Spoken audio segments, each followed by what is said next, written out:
अदालत में पेशी आदाब खुसूसी पेशकश में आपका इस्तकबाल करते मैं हूं आपके साथ सना वारिस। अदालत में पेशी अब से कुछ ही देर बाद दोपहर बाद कहा जा रहा है कि पी चिदंबरम की राउज एवेन्यू कोर्ट में होगी और इस वक्त सीबीआई दफ्तर में उनसे दूसरे दौर की पूछताछ भी जारी है।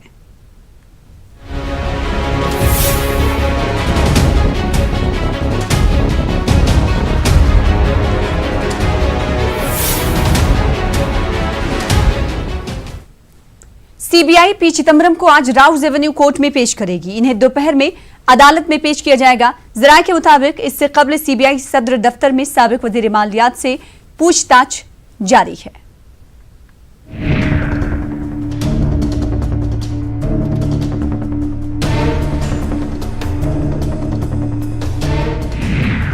पी चिदंबरम गिरफ्तार, रिहाइशगाह से किया गया गिरफ्तार, आज अदालत में पेशी। आईएनएक्स मीडिया केस का हाई वोल्टेज ड्रामा चिदंबरम की गिरफ्तारी पर खत्म हुआ।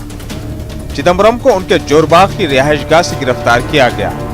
फसिल फलांकर एजेंसी ने गिरफ्तार किया। ये सब कैमरों के सामने हुआ। आज उन्हें राउज एवेन्यू कोर्ट में पेश किया जाएगा। पी चिदंबरम को अरकान पार्लियामान और अरकान असेंबली के लिए बनाई गई स्पेशल अदालत में पेश किया जाएगा। पी चिदंबरम के बेटे कार्ति ने इसे सियासी हिसाब बराबर करने की कार्रवाई करार दिया। This whole thing is a politically trumped up case. There are absolutely no merits, none whatsoever.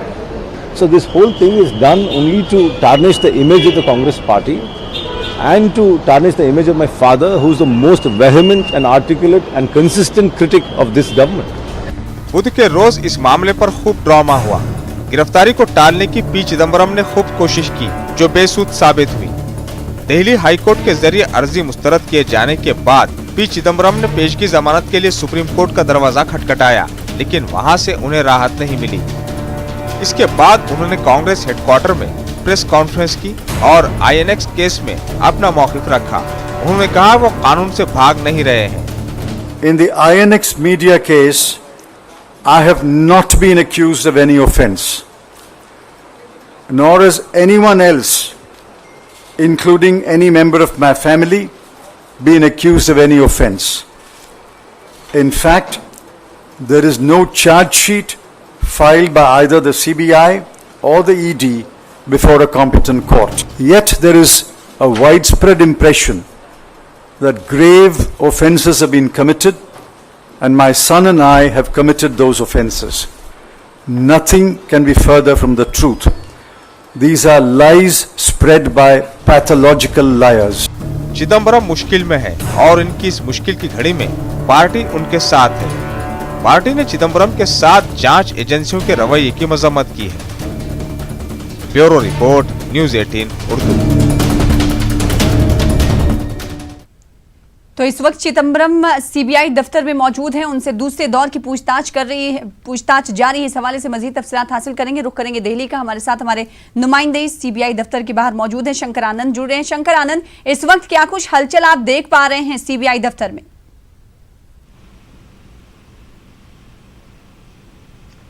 देखिए, इस वक्त मैं सीबीआई मुख्यालय में हूँ और सीबीआई मुख्यालय में इस वक्त में थोड़ी देर पहले अभी पी चिदंबरम का मेडिकल जांच हुआ है। मेडिकल जांच इसलिए कि जो भी कैदी, जो भी आरोपी को रखा जाता है, जो हिरासत में रखा जाता है कस्टडी के में, तो उसका 2 टाइम मेडिकल जांच होता है, एक सुबह और एक शाम में। कल जिस वक्त में गिरफ्तारी हुई पी चिदंबरम की, उस वक्त में भी आरएमएल अस्पताल के डॉक्टरों की टीम सीबीआई मुख्यालय पे आई और उसके बाद यहाँ पर उनका मेडिकल जांच किया गया। और इस वक्त में भी थोड़ी देर पहले ही यहाँ पर एक कई डॉक्टरों का जो टीम है, पैनल, वो यहाँ पर आया और उसके बाद एक एम्बुलेंस में बाकायदा डॉक्टरों की टीम आई और वो अंदर जाके फिर अभी मेडिकल उसकी जांच करने के बाद यहाँ से निकलने वाली है। तो मेडिकल जांच इसलिए एक शुरुआती प्रक्रिया होती है। हालांकि पूछताछ की प्रक्रिया की अगर बात करें तो 10:30 बजे से लगातार पूछताछ चल रही थी। हालांकि 1:30 से 2 बजे के लगभग में अभी एक लंच ब्रेक होगा। लंच ब्रेक में उनको थोड़ी सी रियायत जरूर मिलेगी कि आधा घंटा आराम कर सकते हैं। उसके बाद फिर पूछताछ की प्रक्रिया होगी। जो पूछताछ की प्रक्रिया होगी वो पूछताछ की प्रक्रिया फिर कंटिन्यू चलेगी और शाम में 3 से 4 बजे के लगभग में दिल्ली के राउज एवेन्यू कोर्ट में वहाँ पेश किया जाएगा और पेश करने के बाद सीबीआई आगे की रिमांड लेगी। अभी तक सुबह से जो लगातार जो उनकी पूछताछ चल रही थी, वो पूछताछ की प्रक्रिया के दौरान वो तमाम सवाल जवाब जो लिखित तौर पे लिए गए, लिखित तौर पे उनसे करवाया जा रहा है, जो भी पूछताछ हो रहा है उसमें उनसे लिखवाया जा रहा है। और अभी तक कोई बहुत ज़्यादा कोई ऐसा जवाब सीबीआई को नहीं मिल पाया है, बहुत ज़्यादा ऐसा कॉपरेट अभी सीबीआई को पी चिदम्बरम नहीं कर रहे हैं। लेकिन यहाँ पर कहीं न कहीं जिस तरह से उनके पुत्र कार्ति चिदम्बरम, जो इस आईएनएक्स मीडिया मामले में भी सह आरोपी हैं, उनके खिलाफ भी आरोप लगा, हालांकि उनकी गिरफ्तारी भी हुई थी।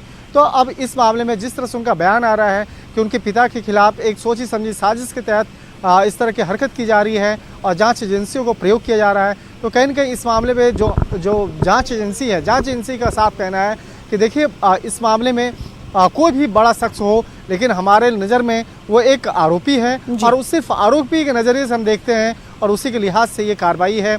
और सीबीआई के पास इस मामले से जुड़े हुए तमाम आरोप से संबंधित तमाम दस्तावेज है, तमाम सबूत है, उसी के आधार पर यह पूछताछ हो रही है। तो आज देखना लाजमी होगा जब कोर्ट में पेश किया जाएगा तो किस तरह के आरोप सीबीआई द्वारा लगाए जाएंगे और उसका बचाव के लिए जो एक पूरा वकीलों की जो फौज है वो कांग्रेस आज खड़ा करने वाली है। तो किस तरह से आज कपिल सिब्बल से लेकर तमाम जो बड़े बड़े जो वकील हैं कांग्रेस के, वो किस तरह से पक्ष रखते हैं, वो भी देखना लाजमी होगा आज राउज एवेन्यू कोर्ट में। जी कानूनी कार्रवाई एक तरफ शंकर आनंद, लेकिन अगर सियासत की करें तो सियासत भी इस कानूनी कार्रवाई के दरमियान देखी जा रही है। हमने देखा सुबह में पी चिदम्बरम के ताल्लुक से रणदीप सुरजेवाला ने प्रेस कॉन्फ्रेंस किया और उन्होंने तमाम चीजों को झूठा बताया। उन्होंने कहा कि एक भी सबूत सीबीआई के पास नहीं है। 20 मरतबा आईएनएक्स मामले में पूरा खानदान हाजिर हुआ है, पूछताछ हुई, लेकिन उसके बावजूद भी उन पर यह इल्जाम लगाया जाता है कि उनके अहले खाना, उनका परिवार जो है जांच में साथ नहीं दे रहा है, जांच से भाग रहा है।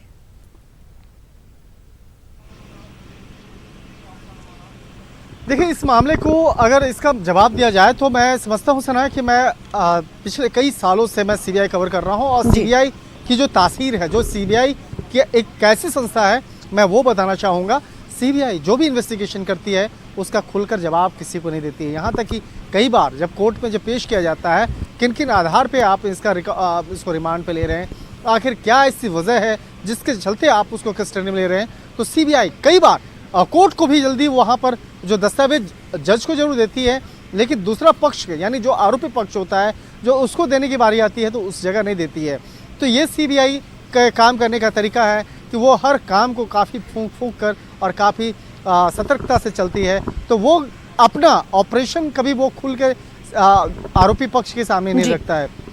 तो ये अंदाज है सीबीआई का, सीबीआई बताएगी नहीं। अब देखिए सीबीआई का, जैसा आपको थोड़ी देर पहले मैं बता रहा था कि सीबीआई जब कोई केस रजिस्टर करती है तो आरोपी का नाम सीधे डाल नहीं देती है। जैसे आप एक सामान्य पुलिसिंग की अगर बात करें तो जैसे ही आपके खिलाफ कोई एक मामला होता है किसी भी व्यक्ति के आरोप में, तो उससे उसके परिवार से जुड़े लोग जो भी उससे संबंधित जो आरोपी हैं सबका नाम एक एफआईआर में डाल करके उसके बाद एक एफआईआर रजिस्टर कर दिया जाता है। शिकायत में जो भी नाम आता है उसको एफआईआर में कन्वर्ट कर दिया जाता है। लेकिन सीबीआई क्या करती है, जब एफआईआर रजिस्टर करती है तो शुरुआती तौर में कुछ ही लोगों का नाम डालती है।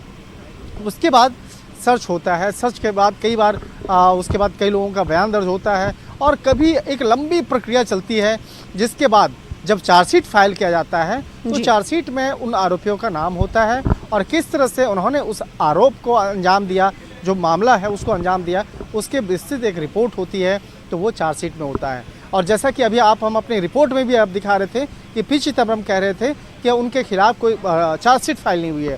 तो देखिए ये एक काम करने का तरीका होता है एक जांच एजेंसी का, और जांच एजेंसी इस मामले में जब अब चार्जशीट जब फाइल करेगी आरोपी को गिरफ्तार करने के बाद, तो वो काफ़ी देखना इम्पोर्टेंट होगा और हो सकता है कि 1 महीने के अंदर ही वो सीबीआई इस मामले में चार्जशीट भी फाइल कर सकती है। जी, और कहा यह जा रहा शंकर आनंद की 14 दिनों की रिमांड भी आज सीबीआई मांग सकती है पी चिदम्बरम के हवाले से, जब उन्हें राउज एवेन्यू कोर्ट में पेश किया जाएगा। और जो बयान सीबीआई के पास है जिसे वो मुख्य आधार बना के इन्हें गिरफ्तार सीबीआई कर चुकी है, वो बयान इंद्रानी मुखर्जी इससे जो रिकॉर्ड कराया गया था, तो क्या जब इंद्रानी मुखर्जी ये बयान देती, स्टेटमेंट देती, इसी साल वो स्टेटमेंट रिकॉर्ड किया गया है सीबीआई की तरफ से, तो क्या इस पूछताछ की प्रक्रिया में इंद्रानी मुखर्जी को भी अदालत में पेश किया जाना होगा? सीबीआई लेकर आएगी अदालत में उन्हें?